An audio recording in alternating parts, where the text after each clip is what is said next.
Yan. So mag-unboxing tayo ngayon sa mini PC. Unboxing tayo ng mini PC. Biling itong brand. Pang piso Wi-Fi. Try ko ito kung pwede sa sa piso Wi-Fi natin. Ang maganda kasi nitong billing daw mababa yung niya, mababa yung kanyang watch o baga yung consumption ng kuryente. So ito na. Price nito na nasa 8,900.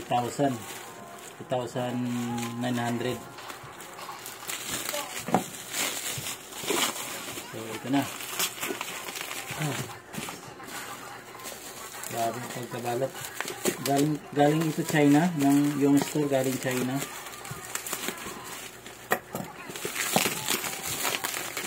Unboxing natin. Apple. So ayan billing talaga yung karton. Mini PC series. Mini S series pala. PC. So ayan, billing. So bubuyog pala yung short niya, B. Tapos link.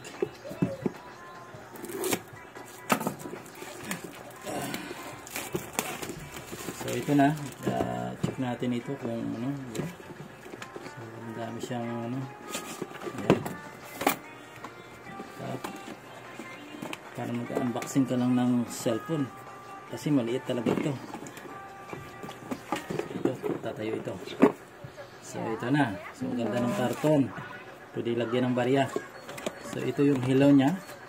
Hello. Hi. Ito yung user manual nasa Tagalog. Tagalog. English pala. English. Yan. So ito siya. May hawakan pa siya. Yung kisong ko. Yeah. So ganito. Malaki-laki naman pala siya konti. Tapos tingnan natin yung power adapter muna. Super. Ay, ito yung ganda ng power adapter. So mayroon siyang hook. May bracket. In case na ilagay mo sa likod ng so ang ganda ng adapter niya, parang iPhone, ang ganda ng adapter niya. Adapter nito ay 12 to 20 to 12 volts. 12 volts na kasi itong so may pres nga HDMI. So meron siyang screw.